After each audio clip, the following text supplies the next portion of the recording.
Okay, you've just been asked to remove rocks. Rocks are a fantastic store of belief. My first big tip to you is don't destroy too many rocks, because later on they're a really good way of getting that and topping up your belief.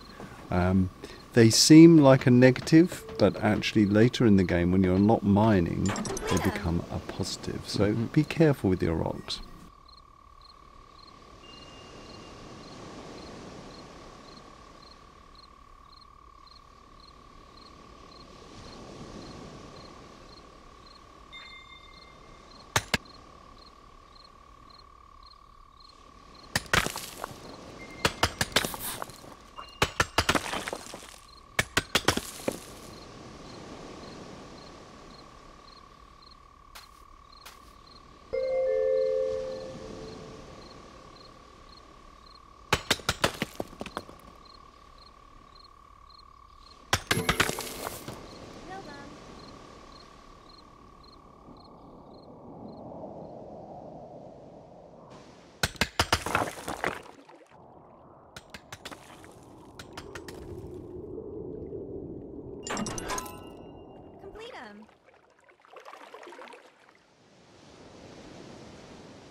Complete 'em. Complete 'em.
Here we are in the timeline. Now, we've gone through a ton of revisions, haven't we, on the timeline? Yeah, started out as a book, and then where did we go from a book? I think we had many iterations of the timeline. Yeah, many iterations. And really what we wanted to get to is a feeling for you that you were in control of what was unlocked and when it was unlocked. So there's two stages. That first, the first strip, you can scroll through now and you can see where your advances are happening. There's some truly exciting advances in there. New to the PC build is the completely new settlement thing. We'll come to that later.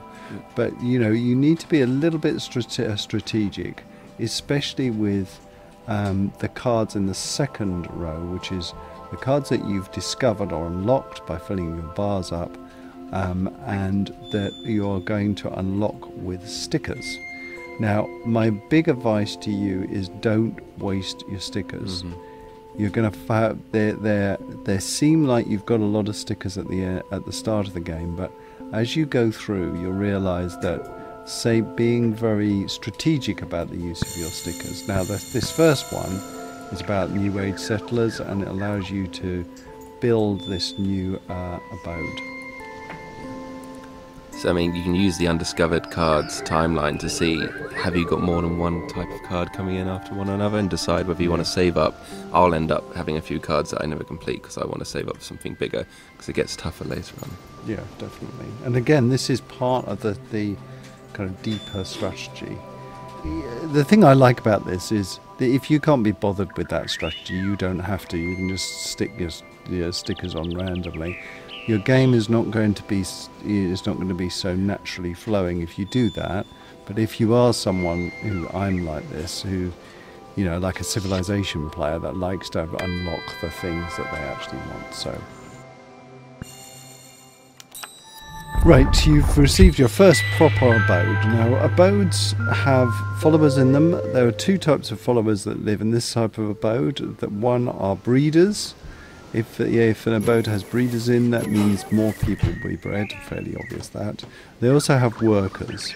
Now, you will notice that a little pip appears over an abode when a worker has something to do. You can click on that pip. At this moment, that's pretty much the only thing you can do with workers, but very soon now you'll be unlocking leashing. There's lots of powerful things that you can do with leashing. So it will seem a little bit grindy for a while. We just want to get you totally used to the idea that workers live in abodes, breeders breed, abodes give you things like belief. So bear with us, because you know the real strategy starts coming in a little bit later.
Complete them.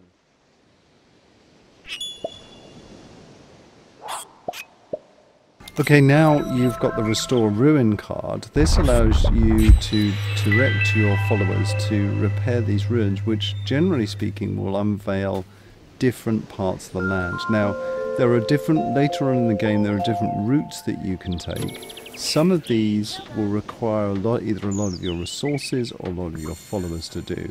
Generally speaking, the more followers you put into this, the faster they'll be discovered. So I always like trying to get a follower to one of these temples as soon as I possibly can, and we'll be talking about that a little later. This is another feature which has been in the game for a long time. I really love the idea that you can use the resources of your followers either to build more, or to expand your population, or you can use them to do things like restore ruin in the world. And this card unlocks not just repairing these beacons, but other things in the world as well. Some things that we're actually hidden beneath the landscape right now. But you'll be able to repair anything once you've got this card.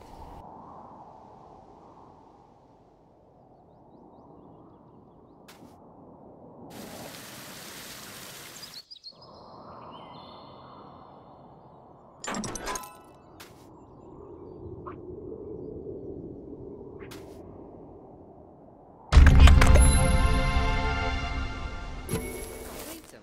Build them. Complete them.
You've just unlocked Belief, possibly the most valuable of all the resources in Godus. Belief allows you to sculpt anywhere. It allows you to use some of the god powers that you'll be unlocking in the next hour.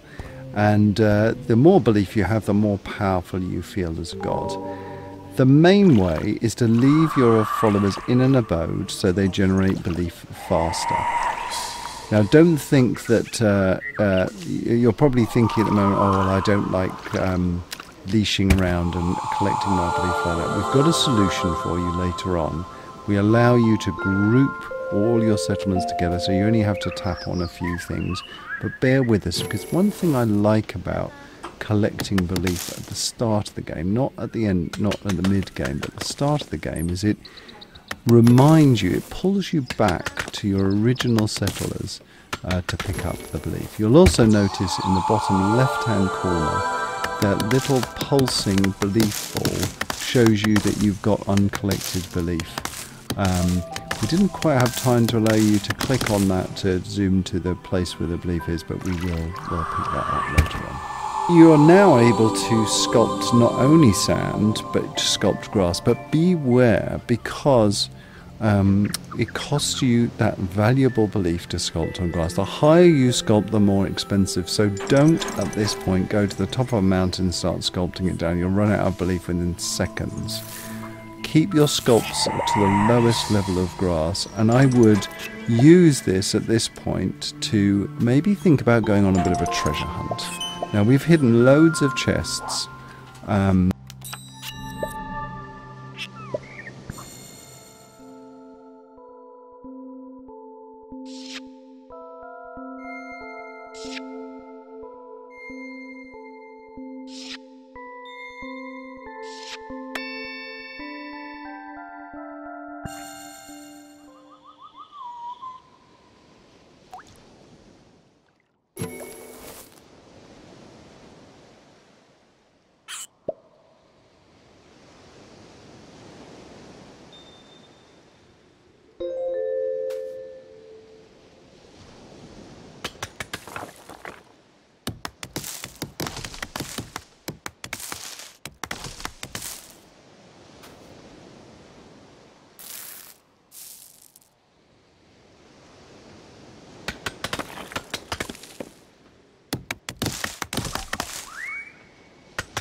Okay, Pit of Doom. This is the first PC exclusive feature and it unlocks gems. Now here's the thing. I love as a designer the concept of gems. The gems on the PC are very, very different to gems on mobile. Gems on the PC allow you to use your skill to find and collect and hoard gems, and then using those gems on different areas of the game. If you want things to go faster, if you want a building to go faster, you can do that. If you want to give your followers gifts, you can do that. If you want to go through voyages quick with more followers, you can do that. Gems really allow you to use your impatience or your curiosity to mod the game. They're not something to be frightened about.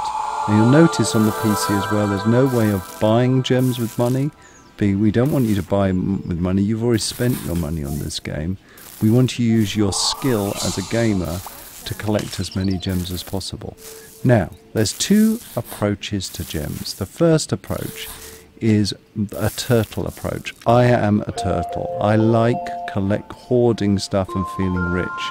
So collecting as many gems as you can, but don't spend them unless you feel you absolutely have to. The second approach is the spendthrift approach, and that means as soon as you get a gem, you spend it. Your average on average, you'll probably only have 4 or 5 gems at any one time, where the turtle will have up to 100 gems. Don't be frightened of these. These are exciting gameplay features. They've been balanced. This is balanced for you. I would warn you though, if you overspend at the start, you might live to regret it. You're going to get through the game faster than the turtle, but you're going to come to a point where you just wish you had more of those gems. There's always gems to find. There's 3 ways of getting gems. The first way is the Pit of Doom. Again, if you're a vengeful god, just sacrifice your followers. They'll go into the Pit of Doom and you'll get one, occasionally more than one, a gem. Just try different followers going into the Pit of Doom. There may be different results. That will give you a gem. But notice that your followers will become very unhappy. That doesn't seem to have an effect now, but it will later on. The second way is to do voyages. So you're going to have voyages later on. These are directly related to your skill. Your skill at protecting your followers in a different minigame. And the third way is treasure hunting. You can go around and find chests which have gems hidden in them. Any or all of these ways are valid ways of getting gems.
Okay, you've just unlocked the Living Society card. This is an example of, do you waste your stickers on this? Do you, as a god, care about your followers being happy or being friends? Now, we are going to be introducing a lot about happiness. You'll notice on the right-hand side of the screen, there is a happiness bar.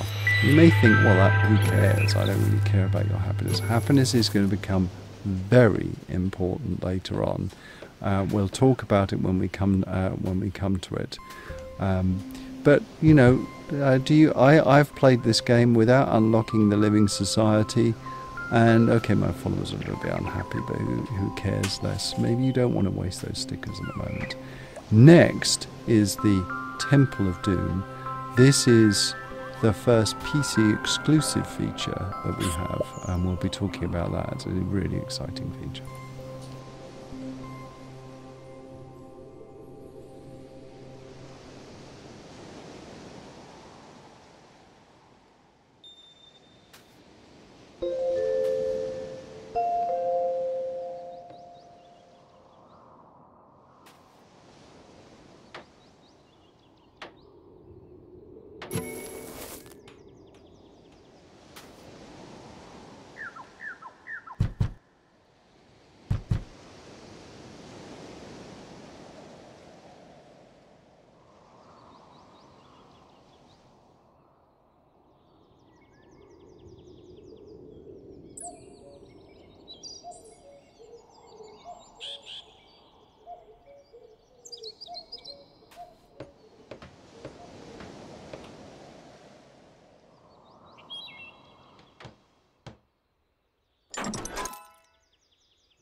The leash, at last. For me, this is where the game really starts to be a bit more strategic. Deciding where your followers go, what they build, deciding whether or not you want to leash your followers to the pit of doom and get those lovely gems from sacrificing their lives. This is where it starts. Now, there's lots of different ways to use the leash. The first is to just tap and hold on a single follower and then direct them to where you want them to go. This can be to shrines of expansions that you've unlocked. This can be to repair different buildings. This can be to build things. This can be to take them and see what they will do. If you take a follower next to someone who's dead, you'll notice that they'll react differently. This is a way, we think, of you breaking their free will. It's fine to use the leash as much as you want. Later on, in a subsequent update, we're tracking the amount of time that you take the free will away from your followers. So there is going to be a consequence to what I call over-leashing. But at the moment, you know, feel free to do whatever you want with your followers. This is that's my favourite thing to do, actually, when you just get, like, you save up your belief and you get about 15 people and lead them to a massive area of land that you've prepared, and then just leash and let them all go to it and just start a massive building project. This is also the way that you get people to the pit of doom, just in case you're wondering. And this was a replacement for the totem that we originally had, which was a lot harder to balance and a little bit more fiddly, and this was our more tactile way of giving this mechanic. Yeah, and it does feel really nice to have that tactile feedback on your followers, to actually pick a follower up and decide exactly where they will go. Again, this is another thing I love about our approach is you may never use the leash. You can just sprog. It's called sprogging. If you tap on a follower pip above a house, you don't have to bother about it, but it does allow you for deeper strategies, really planning out your world. Sculpting an area that's up high, for example, will give you more belief when they generate belief, but you'll need to get your people there, and using the leash to do that is a fantastic way. You can also use this mechanic on trees or rocks to destroy trees or rocks. The same with collecting belief. So clicking and holding on any object in the world and dragging will usually give the same result.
Build 'em.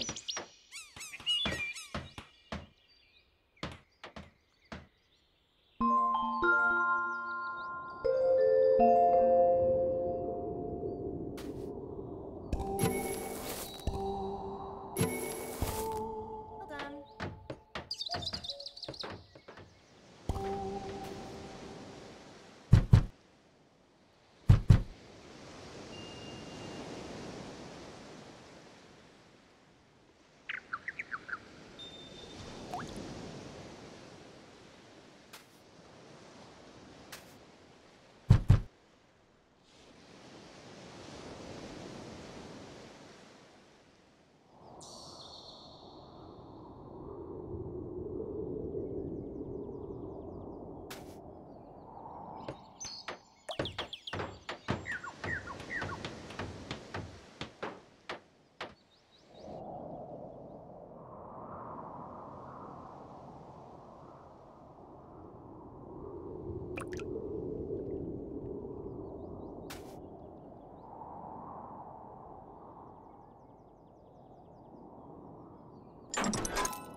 Eat 'em.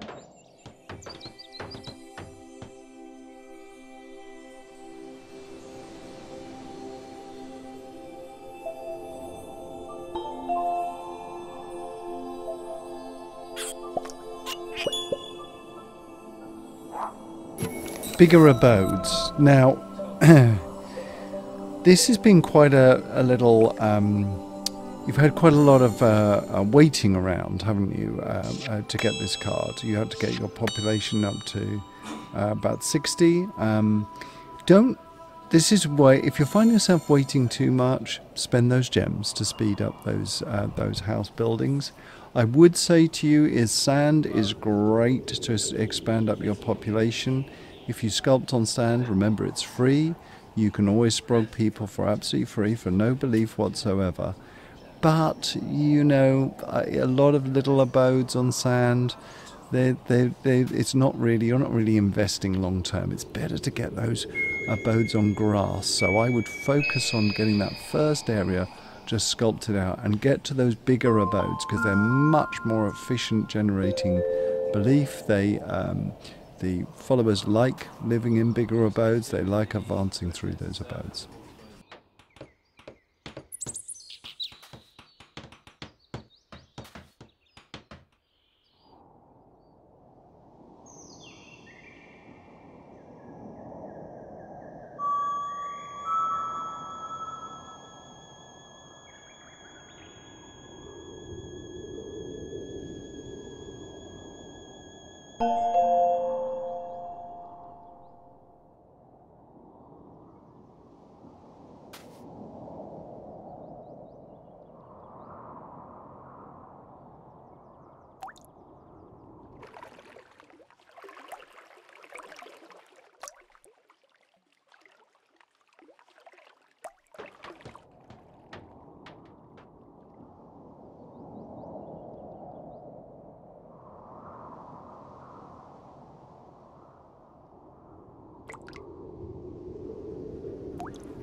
Build 'em. Build 'em.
Okay, you've reached voyages. This is a completely separated mini game. Now, the point is, when you're doing a voyage, remember your homeworld is carrying on playing. So you know it's a great thing to do if you're waiting around for your followers to build things.